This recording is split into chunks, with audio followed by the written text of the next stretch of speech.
You know that feeling when you walk up to a bridge and it just looks, well, different. Maybe a little shaky, maybe incredibly high up. Yeah, that mix of thrill and maybe just a little bit of a apprehension. Exactly. Well, today's deep dive is all about that feeling. We're exploring some truly remarkable and sometimes, let's be honest, white knuckle inducing bridges from around the world. We are. We're using a list compiled by 10 Most Today Yeah. as our starting point. Right. It's their pick of 10 crossings known for danger or maybe spectacular views or just being out there. And our mission really is to pull out the juicy details, give you the shortcut to what makes these places stand out. Why do they capture our imagination so much? Okay, let's jump right in. First up, the Vitim River Bridge, Russia. Yes, Siberia. Siberia. And the description, it just paints this picture, right? An old train bridge, 570 meters long. That's huge. Massive, over half a kilometer. And it's about 50 feet, maybe 15 meters or so above the water, which sounds impressive. But then you get the kicker. No railings, and apparently it's barely wide enough for a car, if at all. I mean, what's the deal with a bridge like that? Well, what's really striking, I think, is how it speaks to a different era, maybe. The lack of safety features we'd expect now. Right. It suggests the absolute need for a crossing probably outweighed everything else, function over form, or even function over modern safety ideas, especially way out there in Siberia. You just have to imagine the sheer nerve it takes to cross that. Like you said, the audacity. It really is a different calculation of risk, isn't it? Mm-hmm. Just pure determination to get across. Definitely. All right, so from the wilds of Siberia, let's jump over to the Swiss Alps, the Trift Bridge. A different kind of dramatic landscape. Totally. And this one is described as a cymbal suspension bridge, which sounds, I don't know, almost quaint. Until you hear the numbers. Exactly. 170 meters long. Okay, but 100 meters high, that's really high. Okay. How does simple work at that height? Well, simple here probably refers to the fundamental design, cables stretched across, walkway hanging below. Yeah. But at that altitude, suspended over that void, Yeah. that simplicity becomes pretty dramatic. It really exposes you to the elements, the height, the sheer scale of the place. Wow. It highlights how even a basic engineering concept pushed to those dimensions feels pretty awe-inspiring and maybe a little nerve-wracking. I bet. It must make you feel tiny just hanging there in space. Precisely. Okay, next up, a bit closer for some listeners, maybe the Carrick-a-Reid Rope Bridge in Northern Ireland.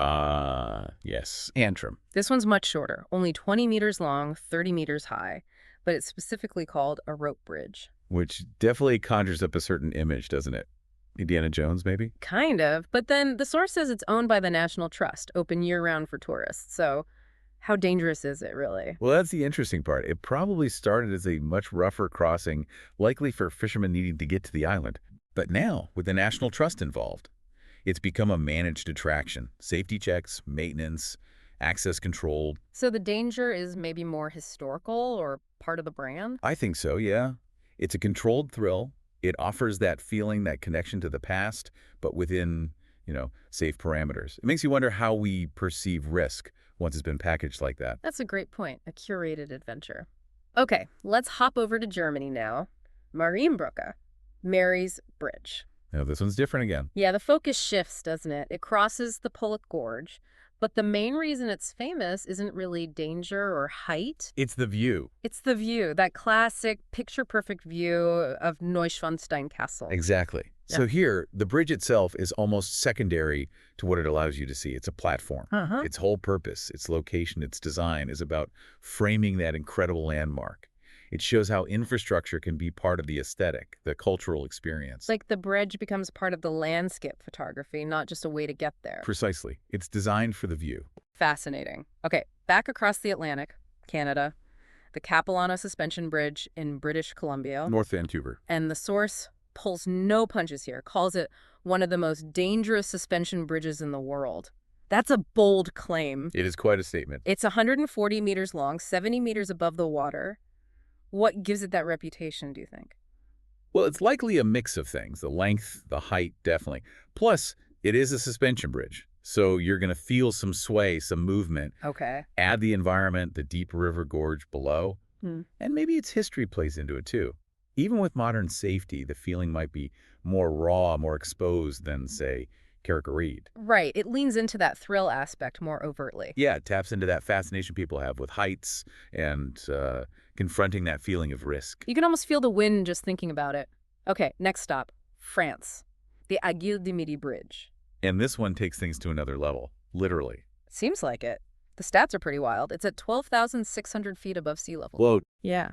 And it's noted for being very narrow. Yeah. That combination, high altitude, narrow walkway, sounds quite precarious. Precarious is putting it mildly. At that altitude, everything is more challenging. The thin air, the It's your exposure. narrowness just adds to it. Absolutely. Imagine minimal room for error, huge drops, and the source even includes a warning. It does. Not recommended to cross this bridge if you have heart problems. That really tells you something. It underscores the physical and, frankly, psychological strain. This isn't just a bridge, it's a high-altitude challenge. It really tests your limits. No kidding. That warning is stark. No. Okay, let's come down a bit altitude-wise, but stay pretty high up. Malaysia.